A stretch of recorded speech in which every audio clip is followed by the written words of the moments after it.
दोस्तों नमस्कार। पिछले वीडियो में मैंने आपको बताया था कि जो पुराने रिटायरीज़ हैं यानी कि 31 अक्टूबर 2002 तक के, उनके लिए अच्छी खबर थी। मैंने बताया था कि डीएफएस ने अपना ग्रीन सिग्नल दे दिया है कि उनकी पेंशन थोड़ा सा सुधार हो जाएगा उसमें। तो देखिए सुधार हुआ और अच्छी बात ये मैं आपको बता दूं कि उसी 5 तारीख को ही शाम तक वीडियो हमारा भेजने के बाद ये आदेश भी हमको मिल गया है। डीएफएस का जो सर्कुलर है ये आपके सामने है, देखिए किस प्रकार से सुधार हुआ, उसमें क्या क्या होगा। उसमें कुछ ग्रेच्युटी के रूप में भी पर मंथ उन्होंने अनाउंस किया है कि 400 ₹450 से लेकर के 800 रुपये प्रति माह के हिसाब से वो पे स्केल वाइज और सिस्टम से अपना दिया हुआ। वो एसोसिएशन ने अपना डाटा मेंबर्स को दे भी दिया है। खैर बहुत कम लोग उसमें बचे भी हैं, लेकिन चलिए बुज़ुर्गों के लिए भी राहत होनी चाहिए, उनके लिए तो पहले होनी चाहिए। और लगभग 1,80,000 से लेके 88 के आसपास अभी लोग हैं जो उस ज़माने के अभी तक भगवान की दया से चल रहे हैं। अब मैं आपको ये बता दूं कि आज क्या होने वाला है। देखिए आज एक तो मंगलवार है और हम लोगों को यानी जो कुछ दिया है सब भगवान ने दिया है।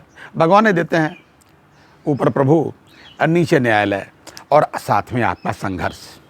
जी आज भाई साहब जो है एक पेंशन रिवीज़न के मामले में यानी कि पेंशन अपडेशन के मामले में एक जो मामला मैंने पहले ही आपको बताया था, दिल्ली हाई कोर्ट में आज उसकी तारीख है। एमसी सिंगला एंड अदर्स की तरफ से, ये एम्प्लॉइज़ की तरफ से हैं और बाकी तो उधर से डीएफएस और दुनिया भर के सब लोग हैं। दूसरा मुकदमा आज सुप्रीम कोर्ट में है कि अपना ग्रामीण बैंक वालों का कि भाई पेंशन हमारी सही तारीख से तो मिले, यानी कि पेंशन कब मिली। 2019 में जाकर के लोगों को पेंशन मिली, मुकदमा जीते अप्रैल 18 में 2018 में। और रिटायर कब से लोग हुए हैं पुराने ज़माने से, बहुत से लोग चले गए, बहुत से लोग बहुत थोड़े बचे हैं। तो फिलहाल जो लोग हैं जैसा भी है तो पेंशन कम से कम रिटायरमेंट के बाद से ही होनी चाहिए। इस पर एक मुकदमा जो है आज सुप्रीम कोर्ट में है। हम तो यही कहेंगे कि हनुमान जी से प्रार्थना करो, एसोसिएशन ने अपनी मेहनत की, वहाँ तक पहुँचाया है मामले को और देखते हैं। एक अन्य मामला आपको बता दें कि जो आजकल वेज रिवीजन के मामले में क्या हो रहा है। अरे यही आपका वेज रिवीजन भाई साहब बिल्कुल लेटेस्ट जो आने वाला है और जल्दी आएगा, मैं आपको बता दूँ। उसमें सब कमेटीज़ बहुत बनी हैं इस बार, तो सब कमेटीज़ का मतलब रिकॉर्ड हो गया है। अब कल एक सब कमेटी बैठेगी, उसमें आपका एलएफसी और लीव के बारे में डिसाइड होगा। जी हाँ, यानी कि 11 तारीख को। और 12 तारीख को भाई साहब 12 तारीख को एक दूसरी सब कमेटी बैठेगी जिसमें ऑफिसर्स का डीएसी का ये सब मामले जो हैं उसमें एमओयू साइन होगा या जैसे भी अपना जो आपस में बातचीत करके जो भी होता है वो डीएसी के मामले देखे जाएंगे। उसके बाद पैरेलल में आप समझ लीजिए इसके साथ ही साथ चल रहा है मामला।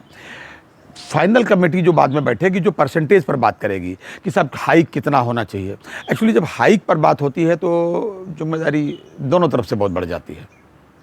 दोनों तरफ से ये बढ़ जाती है कि कितना इस बार बढ़ना चाहिए सब कुछ देखते हुए। तो एसोसिएशन ने तो अभी तक अपने पत्ते नहीं खोले थे क्योंकि पिछले साल का यानी कि मार्च जो 22 था, मार्च 22 का तो फिर भी था, लेकिन समझ लीजिए ये डाटा चाहते थे कि जुलाई तक का मिल जाए। तो अब जुलाई 2022 तक का डाटा एसोसिएशन के पास आ गया है, अभी तक नहीं आया था। तो इन्होंने अपने पत्ते नहीं खोले थे, अपनी डिमांड तक ठीक से नहीं बताई थी। कुल बताया था कि इतना होना चाहिए, बढ़िया होना चाहिए। लेकिन उधर से आईबीए वालों ने अपनी तरफ से ऑफ़र देना शुरू कर दिया था कि 12.5% का ऑफ़र हाइक का वो दे रहे थे। और किस चीज़ पर लोड कितना पड़ेगा ये अपना बाद में बताते।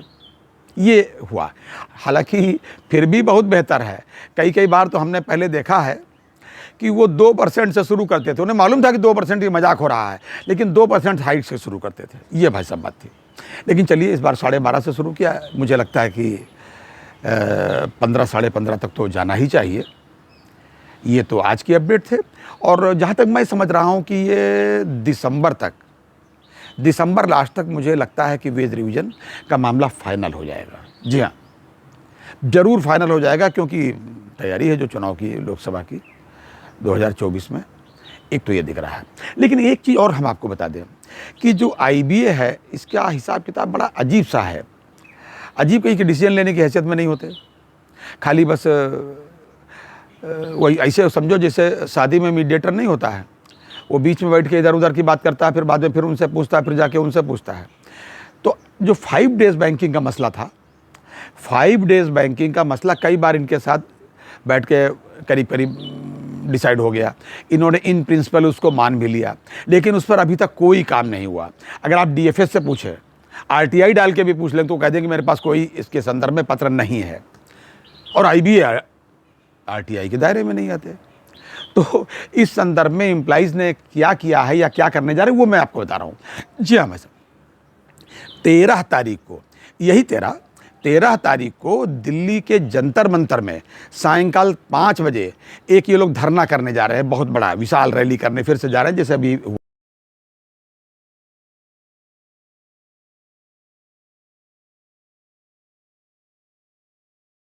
हुआ था। वो केवल 5 डेज़ बैंकिंग को लेकर के है। अब देखते हैं उसमें क्या होता है। ये थे आज की अपडेट्स। अगली बार अन्य अपडेट्स के साथ, तब तक के लिए नमस्कार।